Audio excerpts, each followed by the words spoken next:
Hi, everyone. This is acyuta-bhava from Nightlight Astrology, and today we are going to take a look at the meaning of the sun in the sign of Gemini. We're going to do this because there is a big lineup of planets coming in the sign of Gemini. We've got Venus in Gemini, Mercury's in Gemini, about to turn retrograde. The sun is in the sign of Gemini as of tomorrow. And then we're going to get a solar eclipse in the sign of Gemini on June 10th. So big lineup of planets coming through this sign. And I've also done a video on the meaning of the sun through all of the signs except for Gemini. So for whatever reason, Gemini got left out. So I've been meaning to go back and kind of revisit this series and take a look at the meaning of the sun in Gemini for a while. Before I do that, I want to remind everybody that my new class, Ancient Astrology for the Modern Mystic, is beginning in June. It's coming right up now. We've got people registering every day now, getting really excited for it. You can go to my website, nightlightastrology.com, click on the first year course page, and then scroll down. You can learn all about it if you have any questions. It's a great program. It's about a year long, about 100 hours worth of classroom experience. You can participate remotely or live. You can be there live for the webinars.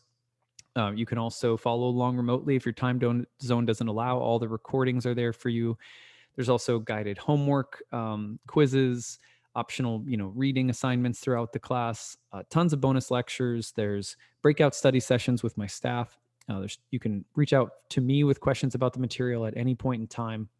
So lots of good stuff there. Starts on June 13th. There is an early bird payment if you want to save $500 off. There is a payment plan. There's also tuition assistance. I'd love to see some of you in class soon. If you have any questions, feel free to email me, info@nightlightastrology.com. All right, so that being said, let's dive into the meaning of the sun in Gemini. First, again, just take a look at the real-time clock and look at how much is lining up in this sign of Gemini right now. So if we go to, go to today, you can see that it's tomorrow, May 20th, that the sun will ingress into Gemini, and then you're going to have Mercury, Venus, the North Node, and the sun all in the sign of Gemini. Solar eclipse coming on June 10th, Mercury retrograde coming at the end of May, Venus still there until the beginning of June. So a lot happening in this sign, and it's a good time to just kind of refresh on the meaning of this sign. Where does the meaning come from? How did it ever come to mean what it means? So we have some pretty good ideas about this, although it's an ongoing study because we, in the past 20 years, are just rediscovering a huge amount of our ancient source text material from the Hellenistic tradition, which is part of what got me so interested in all of this in the first place, was realizing, wow, there's this huge astrological renaissance happening where we're starting to understand our roots better than we have in hundreds of years. So at any rate, let's talk about Gemini a little bit. Gemini is a double-bodied masculine air sign, the temple of Hermes, Mercury, depending on if you're going Greek or Roman with the god name. The constellation of the twins, Castor and Pollux in the Greek tradition, or also sometimes called the Dioscuri. I may be mispronouncing that, but that's the name you may also hear referring to Castor and Pollux. One of the most important things to understand is that Mercury is a double-bodied sign, or excuse me, Gemini is a double-bodied sign that comes at the end of zodiacal spring. Now, I say zodiacal because these seasons are considered to be emanations, whether you're in the northern or the southern hemisphere. They are archetypal. The seasons are archetypal expressions of the underlying exchange between light and dark, which is itself eternal.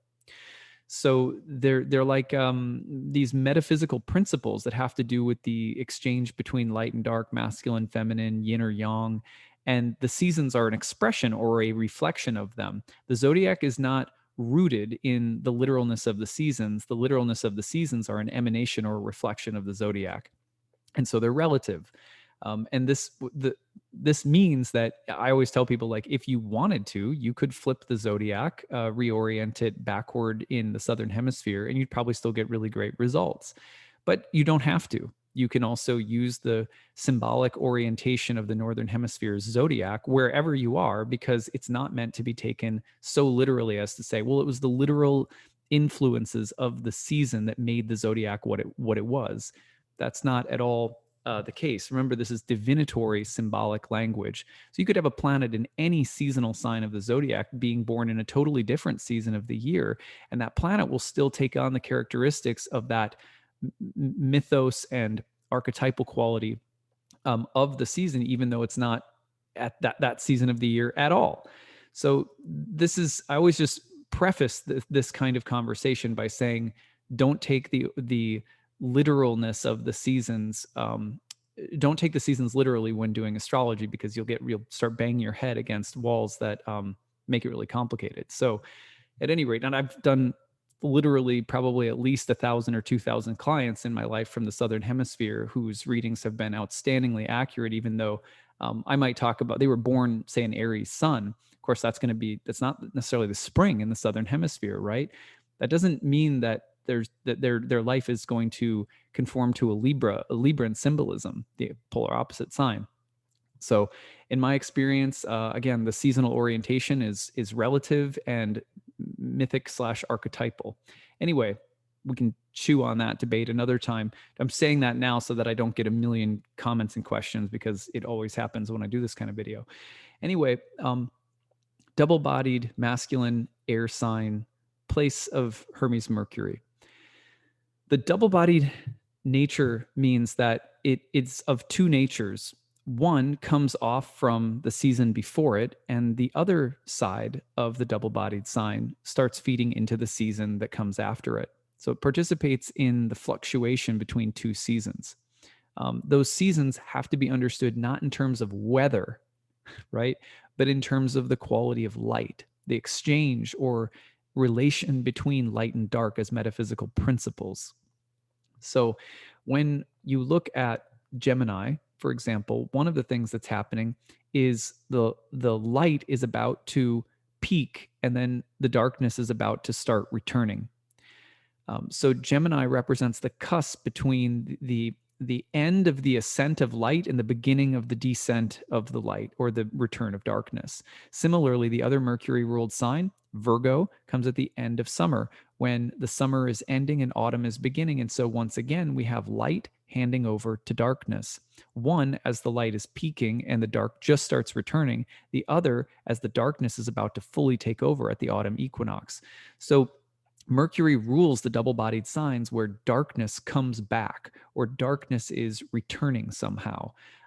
That's very important because the polar opposite double-bodied signs are ruled by Jupiter, Sagittarius and Pisces. Sagittarius at the end of the autumn season. When we hit Capricorn right after Sagittarius, the light starts returning. When you hit Aries right after the spring transitional period of Pisces, the light takes over. So the Jupiter ruled signs have to do with the yang, or the masculine, or the light principle rising or taking over. Mercury ruled signs have to do with the darkness returning or taking over. So why would Mercury be associated with darkness, the return of darkness, or the takeover of darkness? And this is because, well, if you think about it like this, Jupiter plays the role of constructing meaningful wholes and unifying things into a cohesive sense of order. Like, for example, when you go to church, or when you go to school, or when you, and I remember it was in the 7th grade, I took a trip to Washington, D.C., and like got to see, all the monuments. And I had this feeling of like, I live in a democracy. And I was really like a little kid, but it was like this feeling of this Jupiterian unified system of government.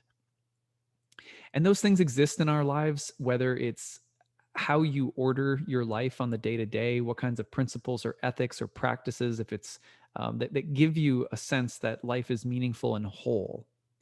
And there's a lot of idealism behind Jupiter. There has to be an ideal image toward which Jupiter is aimed, and around which Jupiter can build a meaningful whole. For example, the system of astrology itself is, in a sense, solar, because it is about an ideal image of a divine cosmos.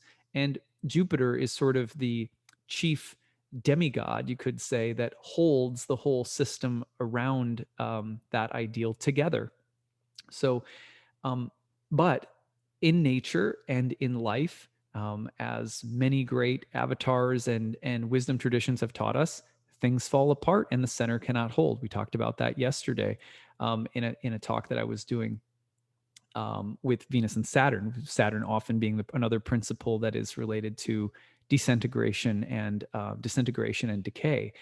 Interestingly, Saturn is another planet that's talked about, like Mercury, as a planet that can switch between masculine and feminine fluidly. There's some talk of that in the tradition. Anyway, so Mercury comes in as a planet that is going to question and pull things apart and deconstruct and analyze or scrutinize. And as it does that, as it pulls things apart, the natural cycle of life continues. We build things up and then they are taken apart. As they're taken apart, the need for unity returns and we build things back up. Things get strong and built up and maybe inflated, and then they get picked apart. I was thinking of the study that was done on the wolf and moose population on Isle Royal, which is between northern Michigan and Canada. It's a place that I've loved to go backpacking. And there was this study that was done, and it was basically showing, and this was actually very similar to a book that it was written, I think, by a guy named like Farley Mowat or something. It was called Never Cry Wolf. I don't know if you guys ever saw that movie. It was a Disney movie back in the day. But anyway, he wrote about this too. I think I can't quite remember if it was him or not. But where there's going to be when one population is in total surplus, then the other one will naturally kind of cull it down or like trim the fat, so to speak. And it might get, the more excess there is, the more disease there might be as well. And so then the animals sort of, the wolves will take down the population. And so there's this symbiotic relationship between excess and scarcity, that the two are always in this dynamic relationship with one another. And another way of looking at this would be that when things are built up in this material world, in this material dimension of life, you can bet that wherever there's gain, eventually there's going to be deflation, constriction, loss, diminishment. So within the exchange of the light and dark principle throughout the year, the yin and the yang, the ideal toward which something moves, and then the eventual chaos and disintegration that tears it apart, that there are two gods that essentially, that almost quintessentially represent the building up and the unification of light, and the disintegration or deterioration of light, and those are Jupiter and Mercury. So in Gemini, you have a sign that is moving up towards the peak of light. And then right at the peak, what happens? Immediate turnaround, and the light starts coming down again. The sun starts stepping down its arc in the 24-hour period. So that metaphysically, or symbolically, I should say, that what that stands for is the initiation of the descent of spirit into matter, or the initiation of the beginning of death, or moving back toward the underworld. So that happens at that time. And there's something about that Gemini is often going to embody. And you know how it shows up? It shows up in the stereotypes that we have for Gemini. For example, we say that Gemini is changeable, highly changeable. Well, why would that be the case? Because you have a sign that is associated with the turning point between light and dark. You're moving in Gemini in the late part of spring toward this ideal. You're reaching toward it. It's kind of a youthful sign. It's still in the spring section of the zodiac, right? So you're moving towards some kind of youthful ideal, but as soon as you reach it, you're turning away from it and then moving into some kind of disintegration or release or disappointment of that ideal. Now that plays out very interestingly in the sign of Cancer, which has to do with the process, in a sense, of being mothered into the world, and also separating from the cosmic womb. A lot of what Cancer ends up being about is how to feel safe and secure, for example, while gradually distancing oneself from some sense of nuclear fusion. There's some sense of at-homeness that Cancer is constantly trying to remember, recall, restore, stay close to, while also separate from. And that has to do with the fact that the sun is separating from its high point. It's starting to go downward into the darkness. And there's a need to midwife the soul into a new body. So Cancer was called the gateway of mankind, and it was associated with birth and the descent of the spirit into matter. And there's a mothering, a need for as souls come into bodies to be mothered and guided along into individuation. But the sign that represents the movement from sort of youthful idealism into the beginning of the descent back into darkness and so forth is Gemini. And that sign, if you think about it, if you've ever known like some people with strong Gemini energy, I have a bunch of close friends in my life who are Geminis. As soon as you get something, as soon as there's like, oh, let's go do this. This will be really fun. As soon as oftentimes Geminis will do something or achieve something or taste something or try something. They'll go, huh, that was interesting. But there's an immediate ability to let go of it or to move on from it or to let go of being enamored or fascinated by something and to quickly become almost disillusioned and say like, that was fine. Like, what's next? Where does that come from? It's not just, well, Mercury's changeable. Mercury's changeable, it's true, but we're talking about the specific way in which an ideal image starts falling apart as soon as you reach the pinnacle of relating to or striving for that ideal image. Once you reach it, then it starts falling apart. That is somehow like natural to what Geminis experience, or what people with a lot of psychological Gemini-like qualities will experience. So that's why we say, oh, they're changeable.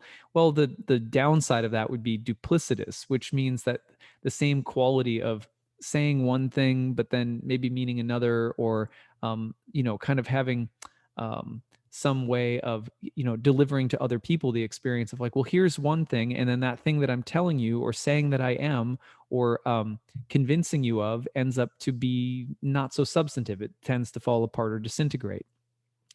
Now, that quality can be related to the trickster archetype, to the changeable mind, to people who have the ability to think about things from multiple perspectives simultaneously, or to change the way that they're thinking very quickly, to be very adaptable, to be very open-minded. People often really love hanging out with Geminis for this reason, because it's very stimulating, and it makes you feel like I'm just as flexible and fun and interesting as the person I'm with. And often it's the Gemini who's like kind of giving people that social flexibility and ease that makes Gemini people very sparkly and like fun to be around. So Geminis are multifaceted. Sometimes Geminis will be called like a jack of all trades, or it'll say that people will say that they have a hard time making up their mind about things that they want to do. And you just have to imagine that that's in there is this archetypal transition between the glittery thing, and then once you grab it and hold it and it starts to dim and you go, oh, well, that was interesting. Put it down. And then what else is sparkling? What else is calling to me with that glimmer of solar potential and promise, that a day, that ideal, that something that we reach toward, and then immediately starts to be called into question right away.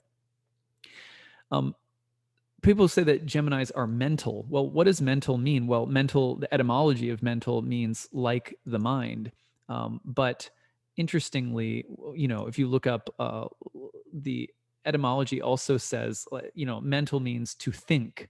Well, what does think mean? And this is actually a much more interesting word. People are like, Geminis, they're very mental. Well, that just means that they're thinking a lot. If we want to break it down a little bit more, what does thinking mean? Well, the etymology of thinking: imagine, conceive in the mind, consider, meditate, remember, intend, wish, desire, and also originally cause to appear to oneself. Cause to appear to oneself. Think about that for a little bit. The idea being that Gemini is interested in appearances in the mind, that they're just like I as someone with Mars and Gemini, I can honestly say that I don't feel like the things that show up mentally for Geminis, or for myself when I feel like I'm in Mars and Gemini land, are coming from me. They feel just as sparkly and interesting to look at as a stone might on a walk in the woods. Well, look at that stone. That's a really interesting one. Like my daughter, we're walking, she sees something. Oh, look at that. And I'm like, yeah, look at that. What is that? So just that curiosity, people will say it's mental, but actually in a sense, it's not like Geminis are walking around like intentionally thinking a lot. It's more like there's a playful curiosity about the appearances to appear to oneself. And then, well, what does that have to do with me? What does that thought have to do with me? And then there's a contemplation, a reflection upon reflections. And that, why can a Gemini do that? Because there's this constant dynamic where, the ideal that sparks before you is an image, like it comes in light, right? So it shows up in light, but then it has the ability to instantly turn over into darkness, and the thing starts to fade and diminish. That's the turn that we're talking about, the archetypal turn between the end of spring and the beginning of summer, where everything's sparkling up toward the peak of light and then immediately turning like a shadow toward darkness. So you just have to play with that idea in that image in your head to really get into Gemini territory. Remember that Mercury is the guide of souls who takes the soul into Hades, the underworld upon death, has the power to move through the world, both visibly and invisibly.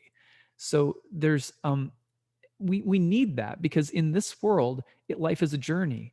Life is a journey that consists of many of us being possessed by images cast in light, only to find out that their appearances in this material world are very flickering. So we need Mercury, we need Gemini as the guide of souls to guide us through these these appearances that speak and that guide us along and that tempt us and that trick us. And we need Mercury to keep us honest, in a sense, with the fact that everything is very fleeting.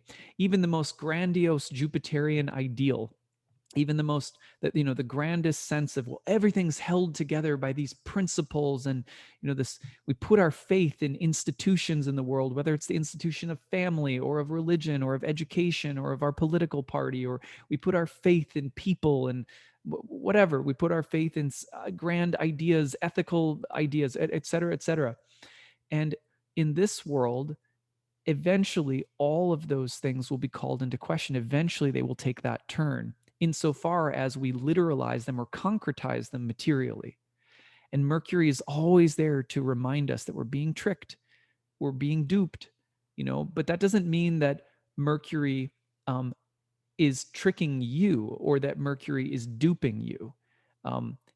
Sometimes the guide of souls appears like a trickster or appears like a deceiver. But really, what we're seeing when a god appears to us that way is we're seeing a way in which we've tricked ourselves or we've been deceived. And almost always it's by an image or an appearance that we've taken literally. And when we should have been aware of how fleeting and temporary it was.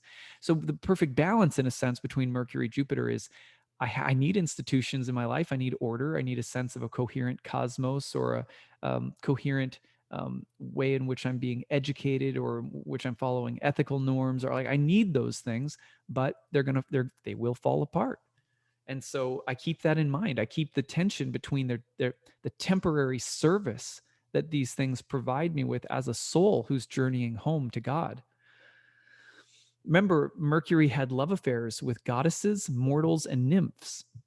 It's really interesting because, of course, nymphs are like almost like nature spirits who belong to, they don't live forever. Nymphs don't live forever. They can live for a very long time, but they don't live forever. And they are often connected like goddesses, sort of like feminine, sort of semi-divine goddess figures who are often connected to specific locations, like a waterfall or a stream, or the beach, or a clearing, in the woods. It's magical little places that we become enamored by.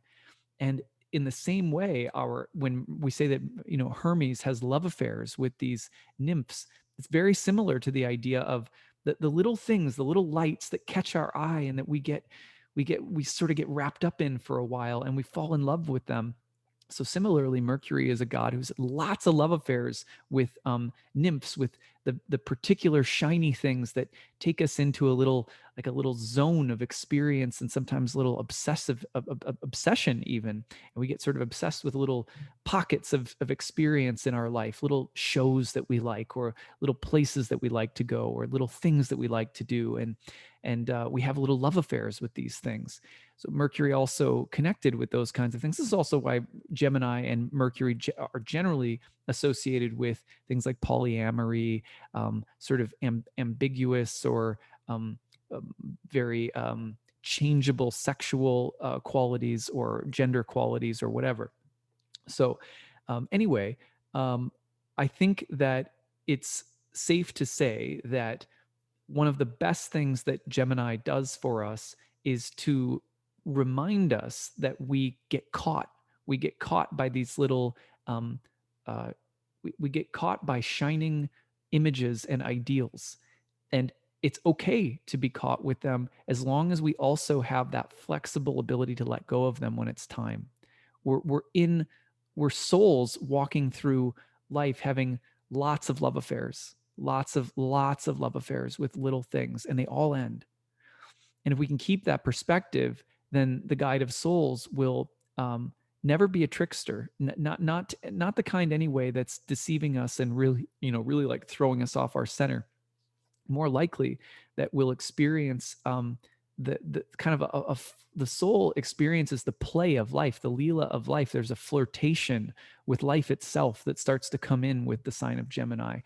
And, keeping that perspective in mind is so great, especially if you're going to be someone who also really likes Jupiterian things, who likes, like for me, like my bhakti, my guru, my sacred scriptures, the system of astrology, the ethical sadhana of my life, the practices that I keep, these things that keep kind of cosmic unity in my life.